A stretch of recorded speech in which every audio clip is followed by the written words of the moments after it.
Cinema की कहानियों में आपका स्वागत है देवियों और सज्जनों। आज हम एक ऐसी खूबसूरत फिल्म के बारे में बता रहे हैं जो साबित करती है कि नन हॉट और बोल्ड भी हो सकती है। फिल्म एक कैथोलिक बोर्डिंग स्कूल के इर्द गिर्द घूमती है जहां खूबसूरत बेब सोफी नन के रूप में शामिल हुई।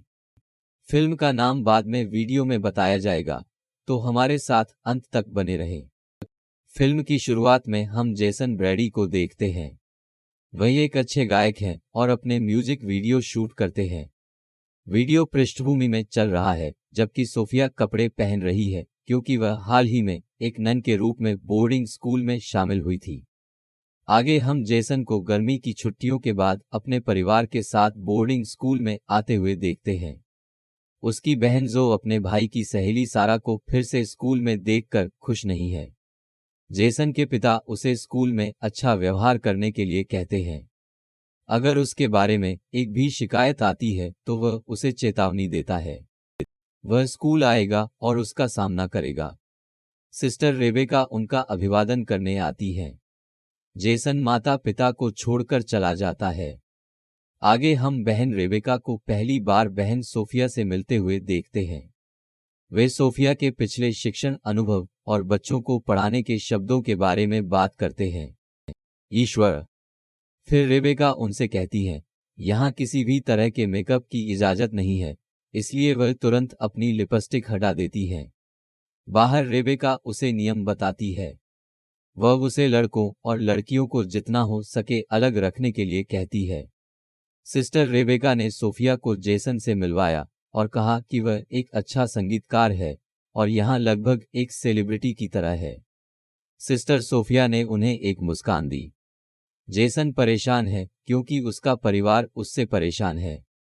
सोफिया जेसन में दिलचस्पी लेने लगती है। सिस्टर रेबेका उसे कमरा दिखाती है और उसे अकेला छोड़ देती है। सोफिया राहत की सांस लेती है और मुस्कुराते हुए अपने कपड़ों को देखती है। यहाँ हम जोई को एक चर्च में देखते हैं। अपने भाई जेसन के लिए प्रार्थना कर रही है क्योंकि वह बहुत परेशानी में पड़ रहा है। बहन सोफी जेसन के संगीत वीडियो देख रही है और लैपटॉप स्क्रीन को चूमती है। अगले दिन वह जेसन को लाइव सुनती है। वह उसकी प्रशंसा करती है और उससे पूछती है कि क्या उसके माता पिता को गर्व है। वह अभी भी थोड़ा परेशान है। सोफिया उससे कहती है कि अगर वह बात करना चाहता है तो वह आसपास है। कक्षा में सोफिया ने जेसन को देखा जो अपने दोस्त सारा से बात कर रहा था। इससे सोफिया काफी ईर्ष्यालु और आहत नजर आ रही है। वह अपना गुस्सा सारा को दिखाती है और उसे सामने की बेंच पर शिफ्ट होने के लिए कहती है। उसके बाद उसने जो को नोटिस किया। वह जेसन की बहन होने के कारण उससे मिलकर खुश है। जो कक्षा शुरू करने के लिए प्रार्थना करती है। जो ने सोफिया को प्रार्थना करने में असमर्थ कर दिया। अगला जो अपने भाई जेसन को देखने जाता है। वह उससे कहती है कि सोफिया उन प्रार्थनाओं को नहीं जानती जो अजीब है। इस बीच सारा ने जेसन को टेक्स्ट किया। जो उसे बताती है कि वह आपकी पढ़ाई के लिए एक व्याकुलता है।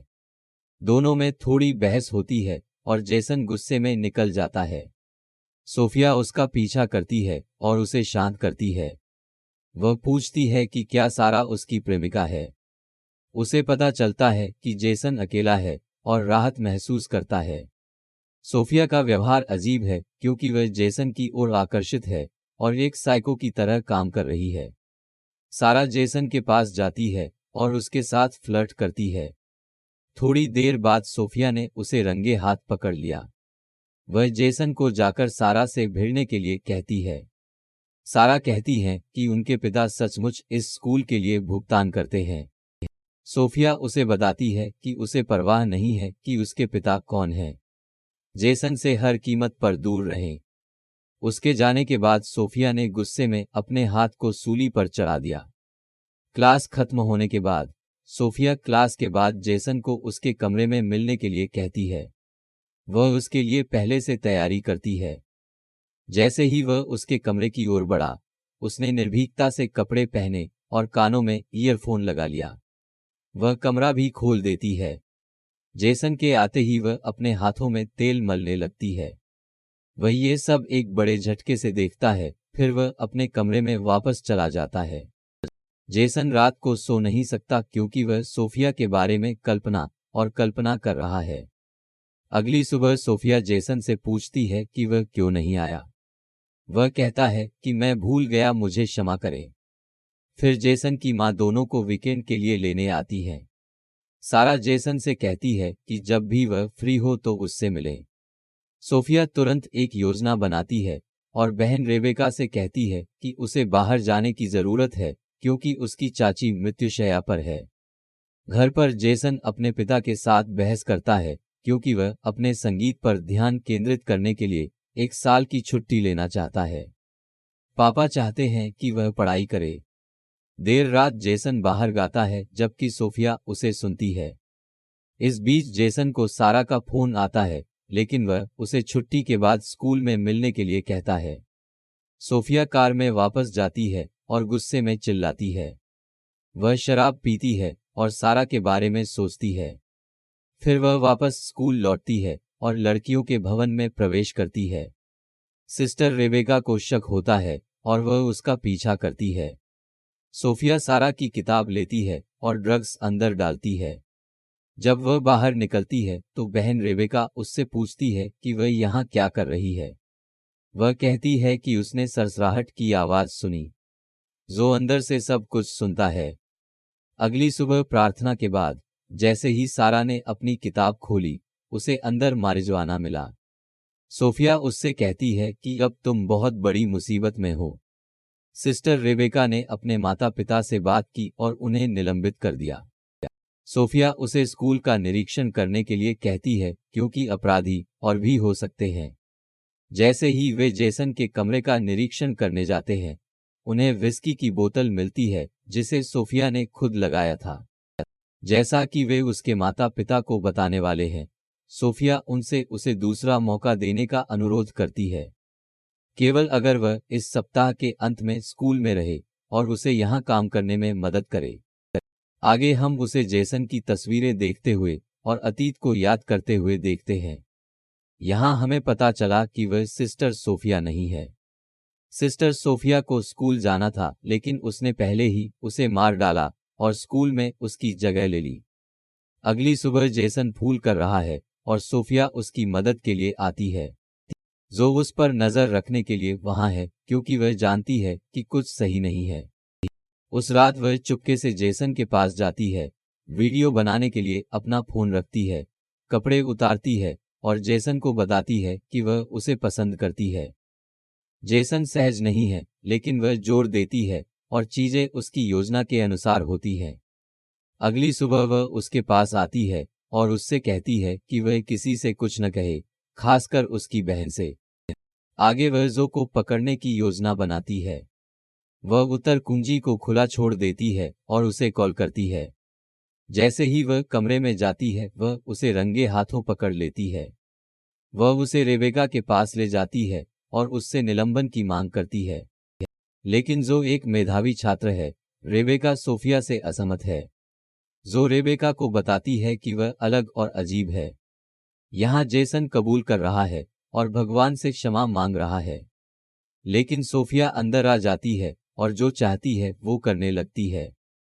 अगली सुबह बिशप स्कूल आता है, जो पहले असली सोफिया से मिला था। वह रेबेका को सिस्टर सोफिया की आदतों के बारे में बताता है, लेकिन ये उससे मेल नहीं खाता।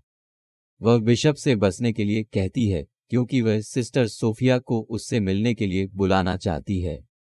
जैसे ही वह उसे बुलाने जाती है, सोफिया जल्दी में दौड़ती है। वह कहती है कि उसकी मौसी मर गई है, बिशप को मेरा प्रणाम देना। यहाँ जेसन और उसके पिता फिर से बहस कर रहे हैं। जेसन गुस्सा हो जाता है और रात का खाना छोड़ देता है। सोफिया फिर से उनके घर के बाहर उनकी जासूसी कर रही है। वह परेशान है और बियर पी रहा है। एक पुलिस वाला उसे रोकता है और उसे कैद करने की योजना बनाता है। सोफिया आती है और उसे फिर से बचाती है। यहाँ जेसन की माँ अपने पिता से बात करती है। वह सहमत हो जाता है अगर वह 1 साल की छुट्टी लेता है और उसकी तलाश में जाता है। सोफिया जेसन से कह रही है कि हम कुछ गलत नहीं कर रहे हैं। उसके पास बहुत पैसा है, वह उसे पेरिस ले जाएगी और हमेशा उसके साथ रहेगी। वह उससे कहता है कि ये सब गलत है, हमने गलती की और ये खत्म हो गया। वह बाहर निकलता है। यहाँ उसके पिता उसकी तलाश कर रहे हैं। जैसे ही वह उसे पाता है, वह उससे माफी मांगता है और कहता है कि तुम सही थे। 1 साल की छुट्टी लो और जैसे चाहो वैसे जियो। वे दोनों खुश हो जाते हैं और वह उसे वापस ले जाता है। अगली सुबह परिवार बाहर जा रहा है और सोफिया बाहर सो रही है। जो ने उसे नोटिस किया और उस पर फिर से शक किया। सोफिया जेसन के कमरे में प्रवेश करती है और उसे ब्लैकमेल करती है क्योंकि उसके पास एक वीडियो क्लिप है। जो जेसन से पूछता है कि वह क्या छुपा रहा है। वह जानती है कि ये सोफिया की कार थी।